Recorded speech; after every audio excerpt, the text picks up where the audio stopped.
ये काफ़ी ख़ास दिन है हम सब के लिए, जिस दिन हम लोग ऑनर कर रहे हैं महिलाओं का हार्ड वर्क, महिलाओं का कमिटमेंट और पैशन। क्योंकि देखिए हम लोग ऐसे भी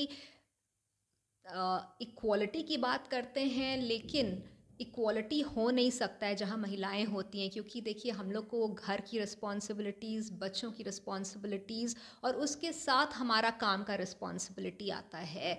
तो इसमें अब तो जैसा ज़माना चल रहा है, अब तो हम लोग यही कह सकते हैं कि पुरुषों को भी आगे आ करके 50-50 जो है, चाहे वो घर की रिस्पॉन्सिबिलिटी हो या बच्चों की रिस्पॉन्सिबिलिटी हो, वो अब उठाना बिल्कुल अनिवार्य हो गया है। क्योंकि फिर महिलाओं का अपना हेल्थ इश्यूज़ भी नहीं तो ज़्यादा ग्रसित होने लगती हैं। तो इसीलिए मैं बस एक ही संदेश दूंगी कि महिलाएं अपना काम जो है ईमानदारी से करती रहें और काफ़ी पैशन, कमिटमेंट और जिस डिटर्मिनेशन के साथ कर रही हैं वो करती रहें। नमस्कार, आप देख रहे हैं न्यूज़ पीआर और मैं हूं आपके साथ ज्योति सिन्हा। माँ, बेटी, पत्नी, एक औरत हर किरदार को निभाती है और हर असंभव को भी संभव कर जाती है। महिलाएं आज के वक्त में आगे बढ़ती जा रही हैं और पुरुष को भी पीछे छोड़ रही हैं। इसी कड़ी पे आज हमारे साथ में जुड़ी हुई हैं पटना हाई कोर्ट के अधिवक्ता प्राची पल्लवी जी, जिनसे हम ये जानेंगे कि कोर्ट तक का सफ़र, एक स्कूल से लेकर कोर्ट तक का सफ़र एक महिला के लिए कितना खास होता है और कितनी मुश्किलों को पार करना पड़ता है।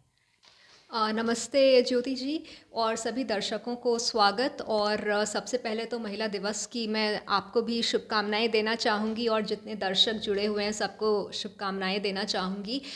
देखिए ये जो लीगल प्रोफेशन है, इसको जो है, ये अगर आप थोड़ा सा इसके इतिहास के बारे में मैं आपको बताना चाहूँगी कि जैसे मेडिकल प्रोफेशन हमेशा से इसमें आवश्यकताएं महसूस की गई थी कि महिलाओं का होना ज़रूरी, क्योंकि एक महिला चिकित्सक ही दूसरी महिला को ट्रीटमेंट दे सकती है। लेकिन जहाँ तक लीगल प्रोफेशन की बात है, लीगल पेशे की बात है, यहाँ पे ये काम जो है घर के पुरुष देखते थे।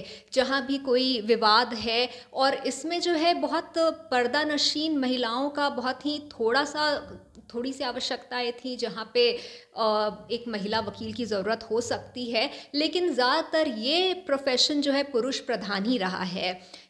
इसमें जो है आपको सबसे पहले यूके का केस हुआ, उसके बाद उसका बेब वर्सेस लॉ, फिर आपको जो है यूएस में, अमेरिका में सोसाइटी एंड ब्रैडवेल वर्सेस इलिनॉय का केस हुआ। ये सब केस लड़ाई थी पर्सन, क्योंकि महिलाओं को पर्सन के तौर पे, व्यक्ति के तौर पे नहीं माना जाता था, तो उनकी एंट्री लीगल प्रोफेशन में बंद थी।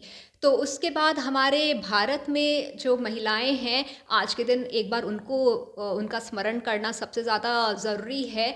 और जो है सबसे पहले केस हुआ रेजिना गुहा ने किया 1916 में, फर्स्ट पर्सन्स केस, लेकिन वो केस सक्सीड कर पाई।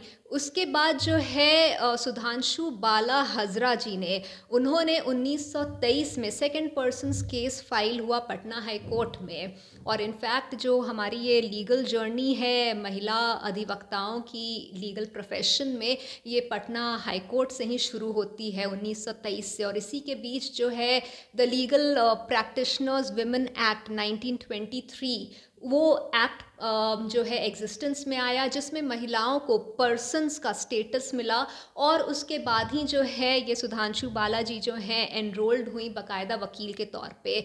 तो इसी तरह से ये जर्नी जो है 100 साल की चली है और ये पुरुष प्रधान प्रोफेशन रहा है। लेकिन सबसे बड़ी बात अब 21वीं सदी की ये है कि फर्स्ट जनरेशन विमेन लॉयर्स जो हैं भारी मात्रा में, सिग्निफिकेंट नंबर में इस प्रोफेशन में आ रही हैं और अपने दृढ़ निश्चय, साहस और बहुत ही मेहनती हैं, उससे इस प्रोफेशन में कदम रख रही हैं। मैम, आज के टाइम पे महिलाओं की जो केसेस हैं, खासकर अगर देखा जाए तो डोमेस्टिक वायलेंस के केस काफ़ी हद तक भरी हैं और बहुत से ऐसे केसेस हैं जो महिलाएं लेकर आती हैं। और एज महिला अधिवक्ता आप किस तरीके से उसे ट्रीट करती हैं और किस तरीके से चाहेंगी कि उनके लिए एक लॉ रहे, क्योंकि अभी भी बहुत से लॉ हैं, बट और किस तरीके से कड़े कानून हो सकते हैं? देखिए लॉ अपनी जगह काफ़ी कड़े हैं और जो नए क्रिमिनल लॉज भी आ रहे हैं वो भी काफ़ी, उन्होंने उसमें काफ़ी महिलाओं के लिए जो है प्रोविजंस, प्रावधान, काफ़ी कड़े प्रावधान दिए हैं उनके सुरक्षा के लिए। तो हमारे लॉज बिल्कुल सफिशिएंट हैं महिलाओं को प्रोटेक्ट करने के लिए। और मैं तो ये कहूँगी कि बहुत ज़्यादा अभी ये एक चलन हो गया है कि लोग हर केस को झूठा मानने लगते हैं, कि फेक केसेस बढ़ गए हैं डोमेस्टिक वायलेंस के, या महिलाएं जो हैं बहुत ही झूठा मुकदमा भी करने लगी हैं। तो देखिए, being a woman lawyer and being a woman my self, मैं तो बस यही कहूँगी कि भाई झूठे केसेस से बचिए। और दूसरा है कि ये जो है कानून हमारे सुरक्षा के लिए हैं, हमारे संरक्षण के लिए हैं, और इनको बहुत ही सूझबूझ के साथ आप इनका इस्तेमाल कीजिए। अच्छा मैम, आज के वक्त में जो महिलाएं इस फील्ड में आना चाहती हैं, हम चाहेंगे उनको आप किस तरीके से प्रेरित कर सकती हैं, इस बारे में बताएं। देखिए, जो इस फील्ड में आना चाहते हैं तो 12th के बाद तो आपको क्लैट एग्ज़ाम देना होता है, जो सभी नेशनल लॉ यूनिवर्सिटीज़ के लिए रहता है, उसी से सिलेक्शन होता है। और उसके अलावा जो है कुछ लोग जो ग्रेजुएशन कर चुके हैं तो उनके लिए 3 इयर्स वाला ऑप्शन हमेशा खुला रहता है कि वो 3 इयर्स का भी डिग्री कोर्स लेकर के अपना जो है ये प्रोफेशन ज्वाइन कर सकते हैं।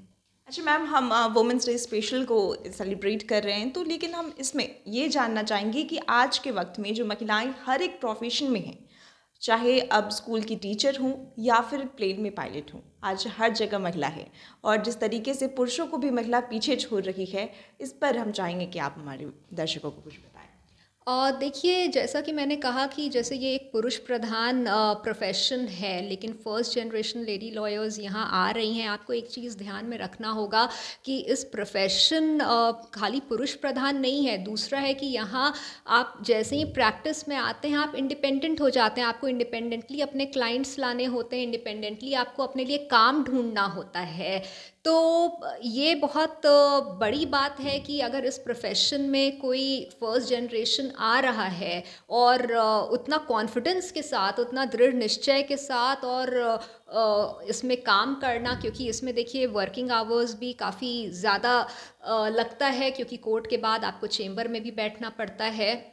उसके बाद आपको ब्रीफ की तैयारी करनी होती है, और रिसर्च तो अपने जगह है ही जितना करना है।